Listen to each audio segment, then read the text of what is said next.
Existen muy pocos testimonios fílmicos de las primeras décadas del siglo XX en el Ecuador. Este es uno de ellos.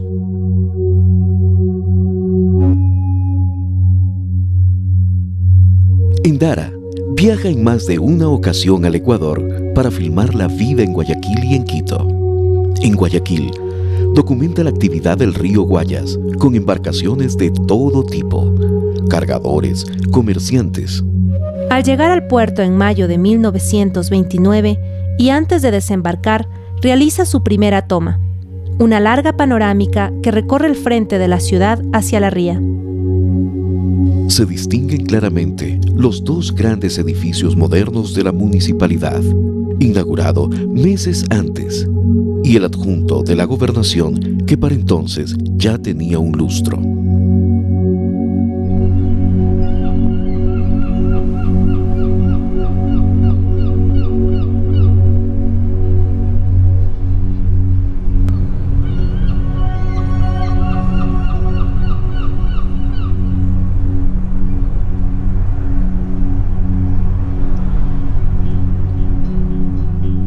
Indara documenta una ciudad dinámica que ha cambiado mucho desde el voraz incendio grande que en 1896 redujo a cenizas la mitad de ella.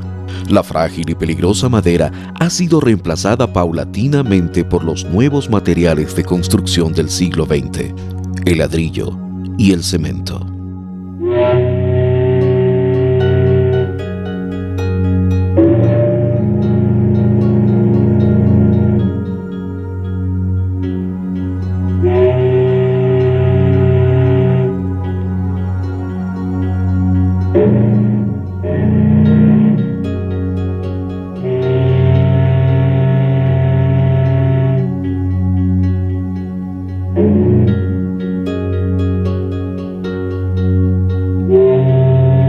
A Guayaquil llegaban las embarcaciones con los granos de cacao y en muchos casos eran secados y empacados en amplios espacios cerca del puerto. Luego eran embarcados. De ellos se encargaban los cacahueros, los trabajadores especializados que tenían una organización muy poderosa.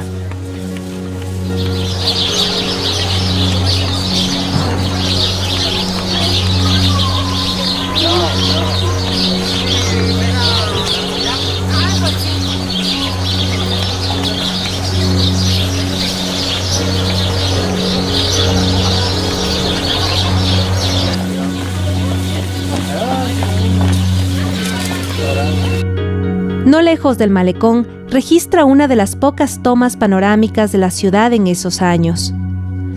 Guayaquil es para entonces la ciudad más grande del Ecuador y se ha extendido hacia el estero Salado al occidente y hacia el sur, rebasando el tradicional barrio del Astillero.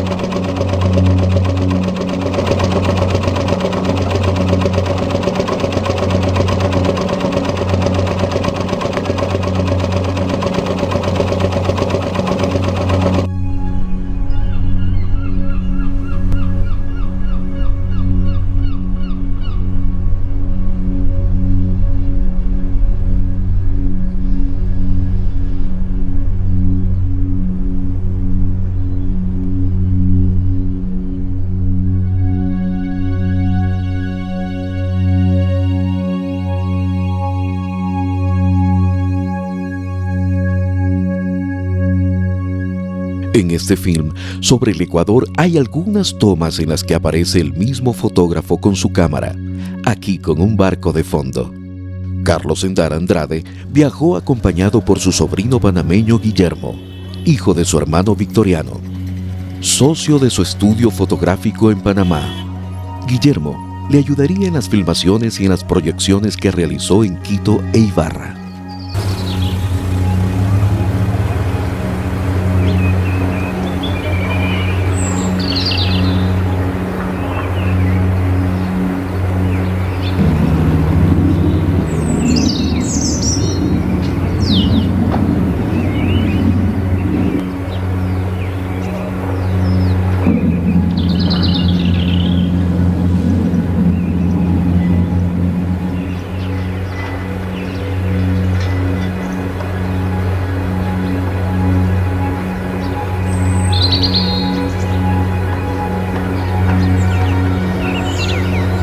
Endara se interesó por la vida diaria de los guayaquileños, documentando con detalle la ferviente actividad en las calles, en las oficinas públicas, en los cafés. Guayaquil fue desde tiempos coloniales un puerto de enorme importancia en la costa pacífica de Sudamérica. Pero desde los años 70 y 80 del siglo XIX, su peso económico y actividad se incrementaron conforme al auge de exportaciones de cacao que fue en aumento. Hasta que Ecuador llegó a ser, con el cambio del siglo, el primer exportador de la fruta en el mundo.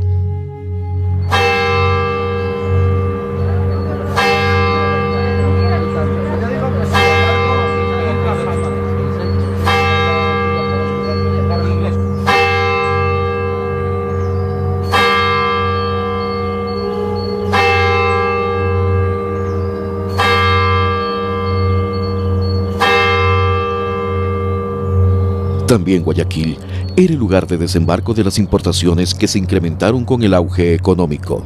Llegaban de Europa y a veces de Estados Unidos ropa y zapatos, alimentos enlatados, vinos y licores, herramientas y en forma creciente pianos, fonógrafos y otros aparatos técnicos para los hogares de altos recursos económicos.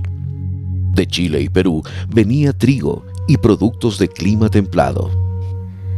En 1920 se había desatado una crisis de las exportaciones con la baja de los precios del cacao en Europa y la difusión de enfermedades como la monilla y la escoba de bruja. Bajó el comercio exterior, pero Guayaquil siguió siendo un puerto muy activo.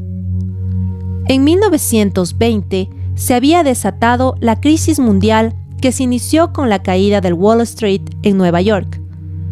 Sus efectos se sintieron en todo el mundo. Endara llegó a Guayaquil pocos meses antes de que la crisis se desatara en octubre de ese año. Por ello, encontró una ciudad pujante, donde el movimiento económico se había recuperado, al menos parcialmente. Así lo registró su cámara.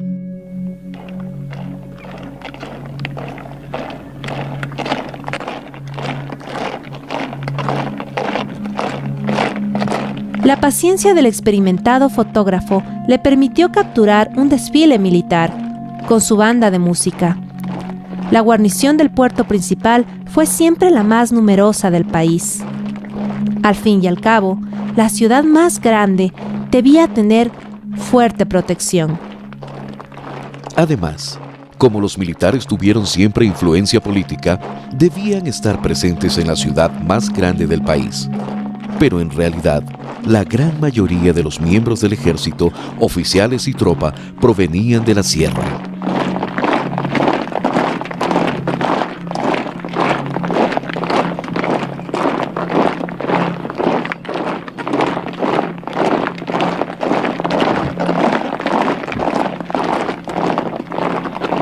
Las calles de Guayaquil eran muy activas y ya circulaban por ellas gran cantidad de automóviles. Los primeros habían llegado en la primera década del siglo. Para el fin de la tercera, ya el parque automotor era significativo.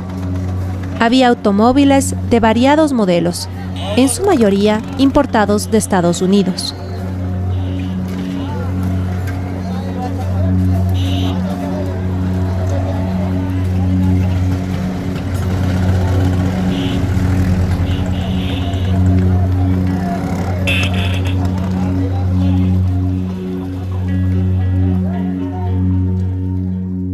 Endara quiso mostrar los avances modernos de la ciudad, con sus grandes calles y avenidas, con sus plazas y monumentos.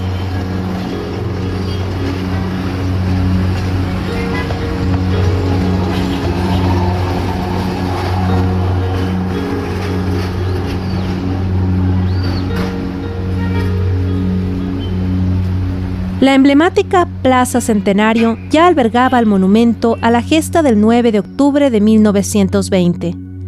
Era, como hasta el presente, un activo centro de circulación y reunión de la urbe.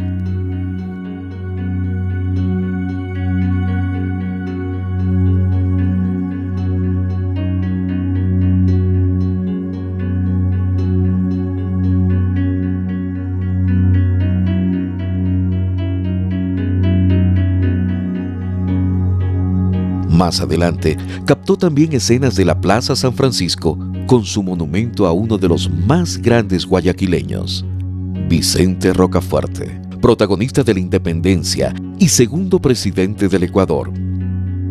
También se interesó por el monumento a José Joaquín Olmedo, prócer, poeta y patriota, que por muchos años fue el conductor de Guayaquil.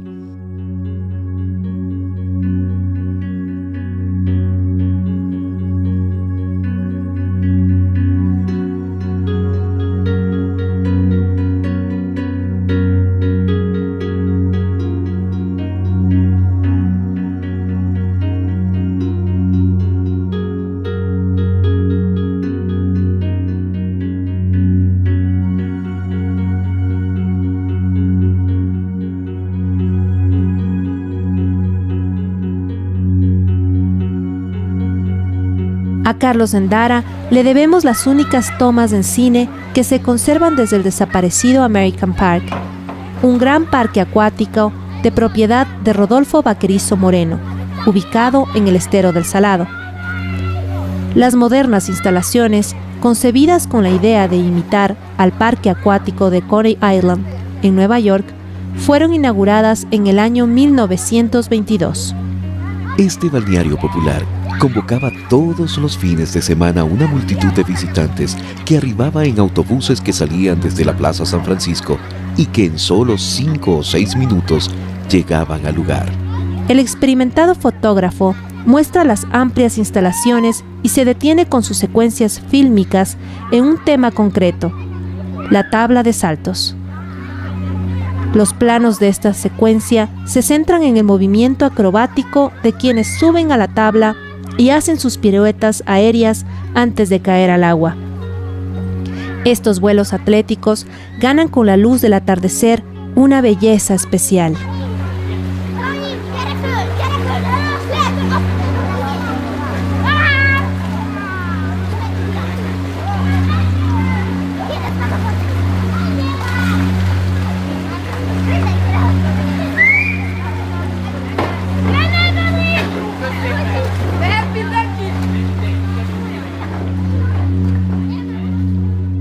El interés de Endara se dirige después a la dinámica actividad del mercado, en el que se comercian telas, sombreros, frutas, legumbres, carne.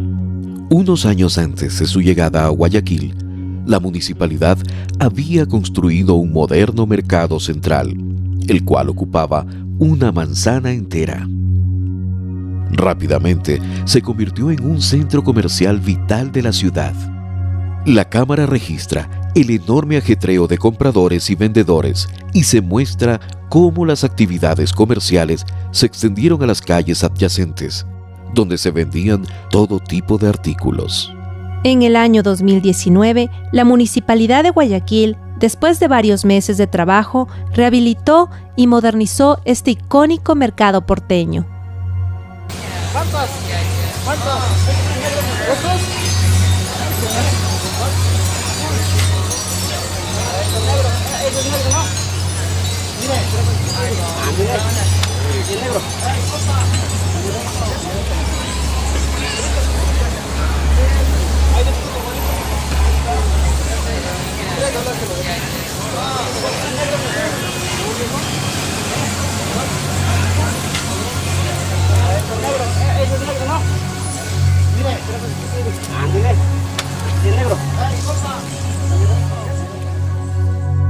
Guayaquil era una ciudad de contrastes. Había mucha riqueza y se la exhibía, pero también había pobreza y muchas actividades tradicionales que Endara también captó. Las escenas del mercado son muy representativas de ello.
Las secuencias sobre Guayaquil concluyen con el registro de un ejercicio con la manguera de incendios. Los bomberos fueron, y lo son hasta hoy, una institución muy importante de Guayaquil. Inclusive los miembros de las familias más ricas se consideraban honrados de formar parte de la institución.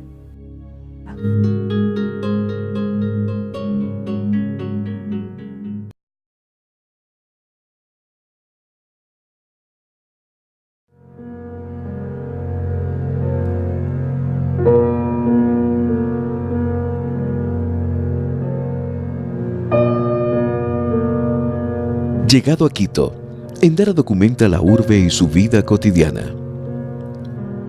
Las lavanderías públicas de la capital, con mujeres indígenas y mestizas, llaman la atención de Endara. Aunque deteriorada por el paso del tiempo, una larga secuencia muestra la cotidianidad de estas madres con sus hijos y las labores que realizan.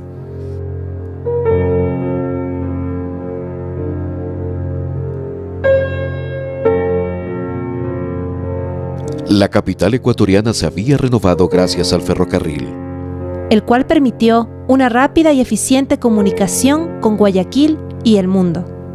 Así se instalaron eficientes servicios de agua potable, canalización de aguas servidas, energía eléctrica y otros portentos de la modernidad.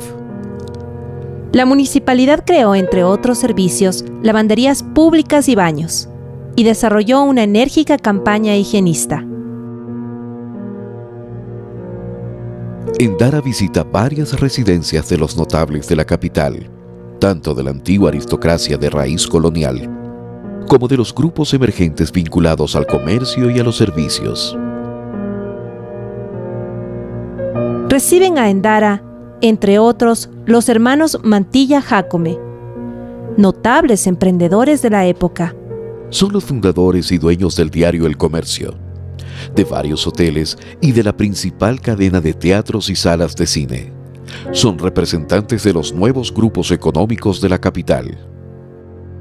La cercanía de Endara con este círculo social le permite mostrar la vida de los grupos de la élite quiteña.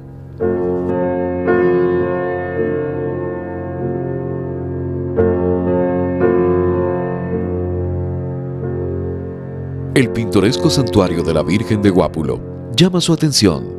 Probablemente pocos días después de estas impresionantes imágenes, el templo perderá su retablo mayor en el voraz incendio del 28 de junio de 1929. Solamente en 1936, el santuario se entregó a la administración franciscana, quienes fundaron en 1936 el Colegio Seráfico y luego construyeron el edificio que hoy ocupa una universidad privada. Su cámara captura, además, los paseos de los quiteños en las tardes soleadas por los alrededores del Observatorio Astronómico en el Parque de la Alameda. El Observatorio Astronómico fue fundado por el presidente García Moreno en los años 70 del siglo XIX. Fue uno de los más modernos de la época y se lo consideraba único porque estaba ubicado muy cerca de la línea equinoccial y podía cubrir los dos hemisferios.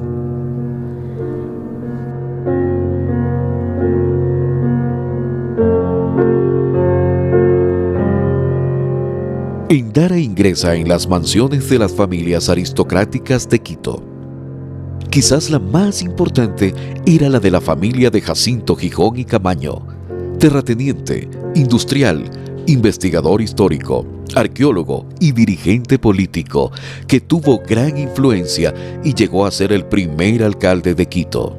Su casa de campo, llamada La Circasiana, ubicada en lo que entonces era el extremo norte de la ciudad, era un palacio que albergaba colecciones de arte y mobiliario exclusivo.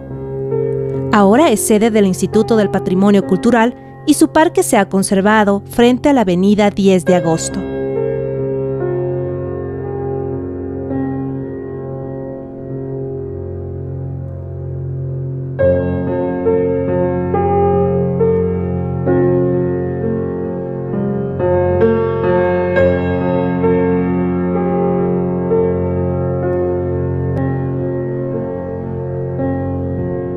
Endara filmó las instalaciones del diario El Comercio, fundado por los hermanos Mantilla Jácome en el año 1906.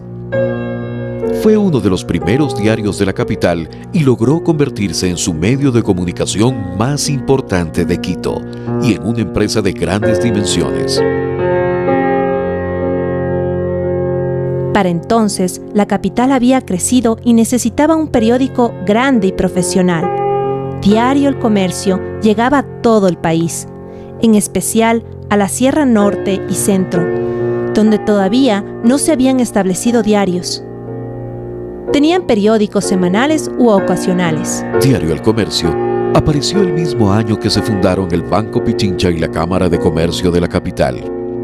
En su segunda década de vida, contaba ya con gran número de técnicos, periodistas y personal de apoyo con maquinaria muy moderna y con un edificio grande y funcional que 20 años después sería incendiado por una turba enardecida por la transmisión del programa de ficción La Guerra de los Mundos, por Radio Quito, la emisora del periódico.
Endara filma además las instalaciones de la fábrica de tejidos de la Sociedad de Crédito, La Internacional, un testimonio único en la vida productiva del Quito de entonces. En la Sierra Norte había una tradición muy antigua de producción de textiles. Allí se habían establecido los obrajes coloniales que fueron centro de la economía de la Real Audiencia de Quito. Sus paños se vendían hasta en Potosí en el sur y hasta Cartagena de Indias en el norte. Con la República, en el siglo XIX los obrajes se mantuvieron. Pero se fundaron también fábricas de tejidos modernas con maquinarias traídas de Europa que abastecían al mercado nacional. Pero la gran mayoría funcionaban en el sector rural, con mano de obra de origen campesino. En los años 20 se dio un nuevo impulso a la producción textil y se instalaron fábricas con equipo muy moderno en sectores urbanos. La más importante de ellas fue la Internacional, fundada en Quito, en una coyuntura de crisis e impulso de la industria nacional.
El descalabro de la producción y exportación cacaotera que se dio a inicios de los años 20 fue el detonante de una prolongada depresión económica que se agudizó por el impacto de la recesión del capitalismo internacional. En ese marco, el control del poder de la burguesía comercial y bancaria se resquebrajó seriamente. El latifundismo serrano, robustecido, se lanzó nuevamente a la lucha por retomar posesiones perdidas años atrás. Junto a la reacción terrateniente vino un impulso de la industria, especialmente textil, que se esperaba podía reemplazar buena parte de las importaciones, que se habían encarecido con la baja del valor de la moneda nacional. Luis Napoleón Dillon, un gran emprendedor de Quito, impulsó la empresa que muy pronto se convirtió en la mayor del país en su campo.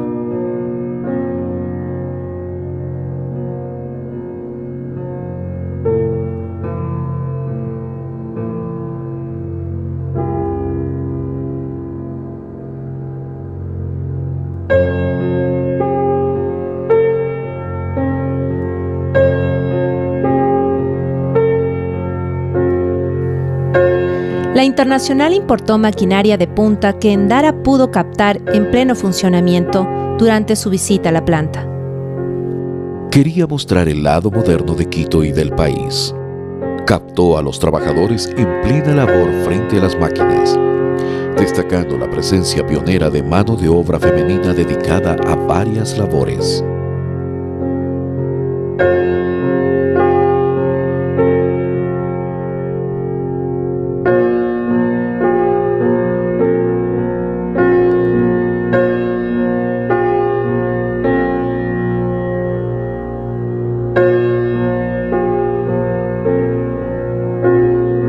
El impulso de la industria en los años 20, especialmente de la producción textil, junto al crecimiento de los servicios públicos, trajeron consigo el robustecimiento de la moderna clase trabajadora del Ecuador.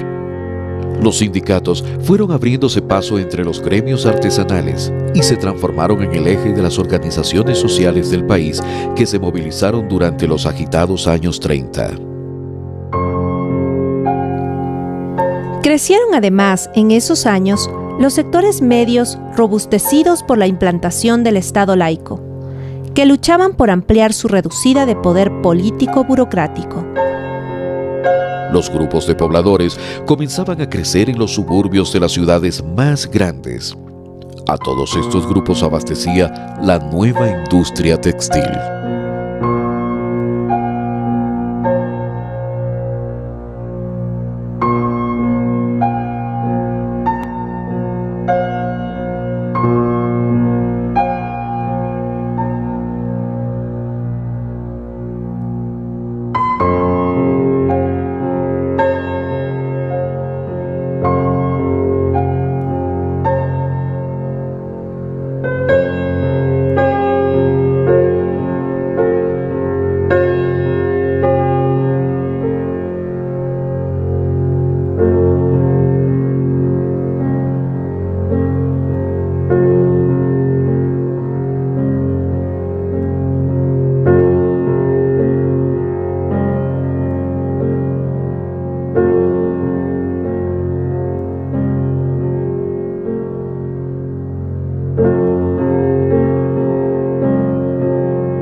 Endara visitó también los alrededores de Quito y registró escenas muy destacables, como la casa de la antigua hacienda Chillo, propiedad de la familia Gijón y Camaño.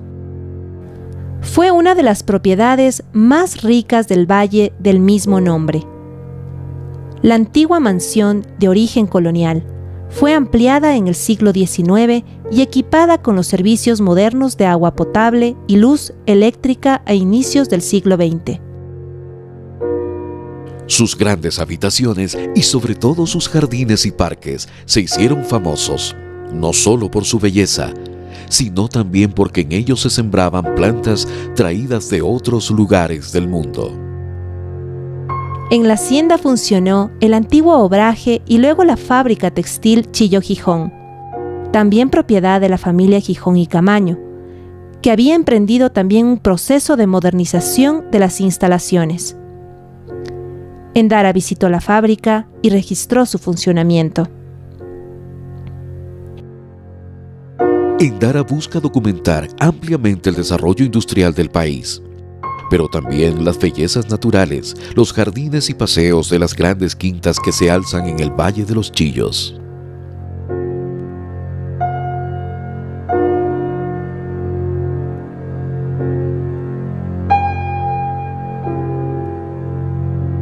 Endara inicia muchas de sus secuencias con una toma panorámica del paisaje.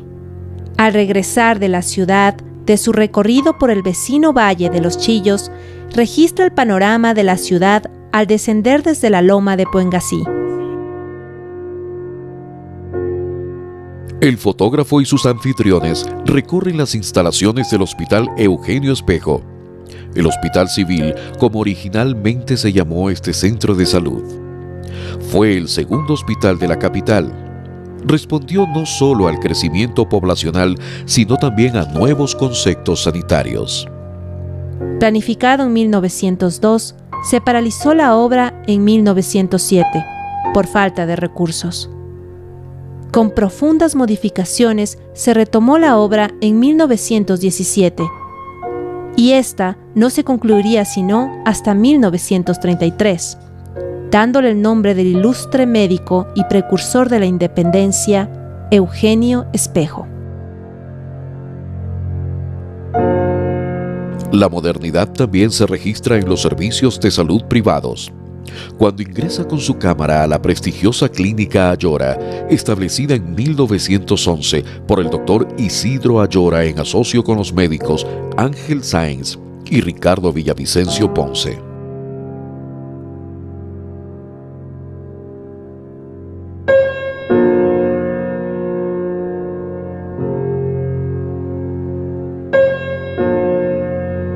Endara documenta durante una soleada mañana en el centro de Quito una procesión frente a la catedral. Era una procesión tradicional del Corpus Christi que había convocado a una gran cantidad de devotos de todas las clases sociales. Pero el acto religioso, aunque masivo, no podía recorrer las calles de Quito.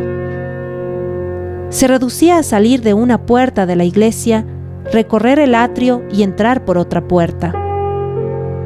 Los gobiernos liberales habían prohibido las procesiones y no podían salir a la calle porque con frecuencia se convertían en mítines políticos de los conservadores y el clero contra el laicismo y el régimen radical.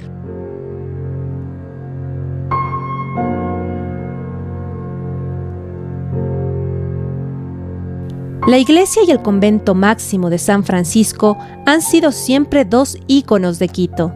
Se establecieron inmediatamente después de la fundación española de la ciudad en 1534 y tuvieron un gran crecimiento.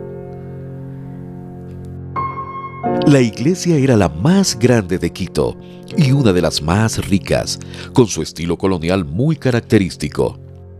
El convento, que llegó a tener 8 claustros y la huerta, fue el más grande de América. Albergaba a 120 frailes y estudiantes franciscanos y una valiosísima colección de obras de arte.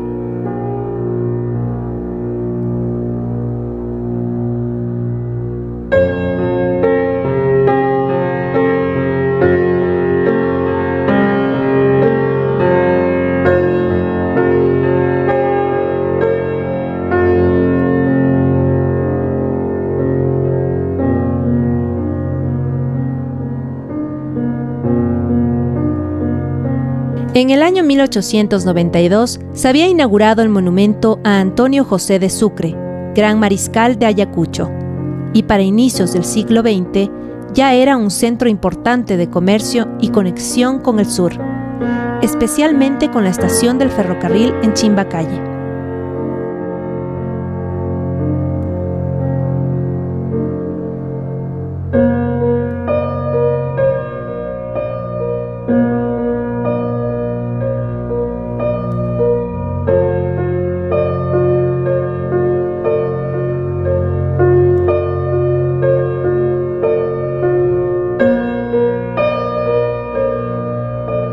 La película incluye varias escenas filmadas en Quito sobre la actividad cívico-militar que se realiza en las instalaciones del antiguo hipódromo.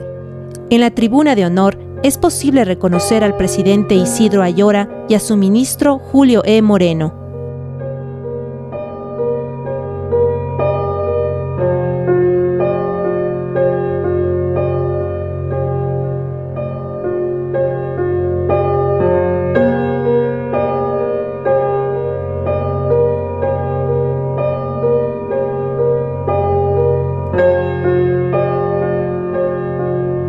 Las revistas militares se realizaban en el Ejido, al norte de la ciudad, pero al convertirse este espacio en 1922 en el Parque 24 de Mayo, estas pasaron al Hipódromo Nacional, tal como registra esta extraordinaria filmación de Endara.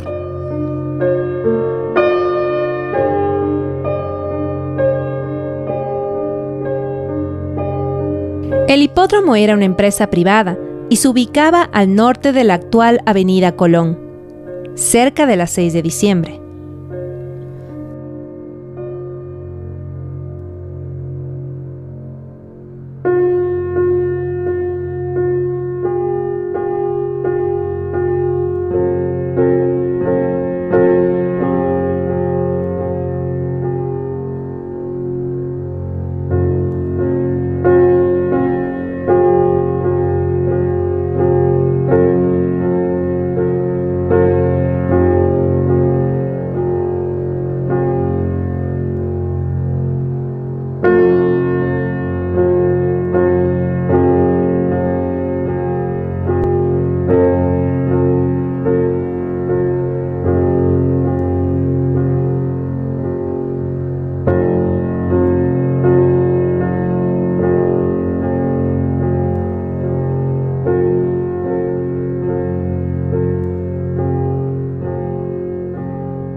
En el año 1906 se erigió en la Plaza Mayor de Quito el monumento dedicado a los héroes del 10 de agosto, conociéndose desde entonces a la plaza como de la Independencia. Poco después, se la cercó con una alta reja. Las huellas de los sismos del siglo XIX aún estaban latentes, como se evidencia en la torre desmochada de la catedral.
Para los años 20 ya se había instalado en Quito el juego del tenis. Lo practicaban grupos muy selectos de la élite de la ciudad, que lograron que se adaptaran las instalaciones necesarias. La mayoría de quienes lo practicaban eran hombres, pero también había mujeres que se atrevían a jugar.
Carlos Endara había vivido la mayor parte de su vida en Panamá, donde tenía no solo una selecta clientela para su taller fotográfico, sino muy buenas relaciones con las familias ricas y poderosas. Por ello, una visita obligada en Quito fue al consulado panameño, donde pudo relacionarse con los diplomáticos de ese país y con los de otras legaciones extranjeras, que conformaban un pequeño mundo más bien reservado, llenos de compromisos sociales. Endara habrá sido muy bien recibido en el consulado de Panamá, como era aceptado en la sociedad panameña de entonces. Aún más, la descendencia de su familia, que se afincó allí, tuvo gran presencia. Uno de sus sobrinos llegó a ser presidente de la República de Panamá.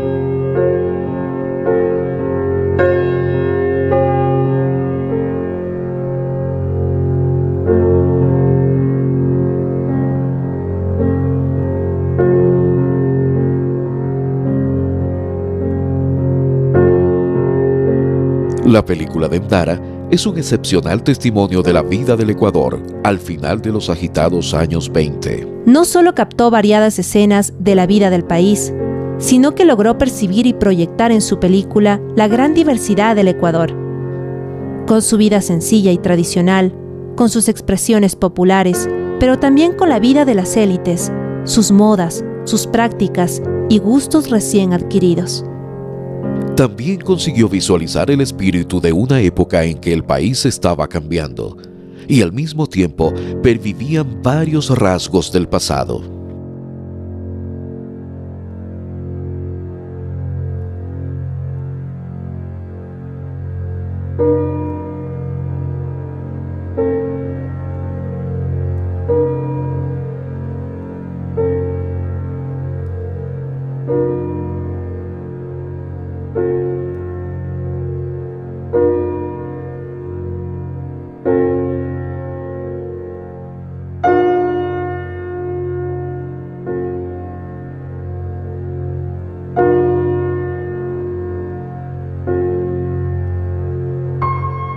Los años 20 fueron de rápidas transformaciones en el vestido.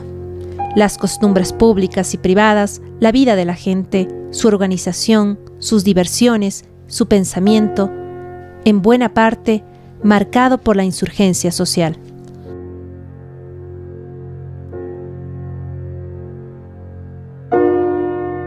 Las escenas de la película de Endara sirven a veces mucho más que las descripciones que pudieron hacerse de un Ecuador que, según algunos, recién cambiaba de siglo.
también testimonios de que Endara volvió a Ibarra a exhibir su película. La última vez fue en los años 50. Para entonces ya era lo que es hoy, un raro y valioso testimonio de la vida de nuestro país hace un siglo.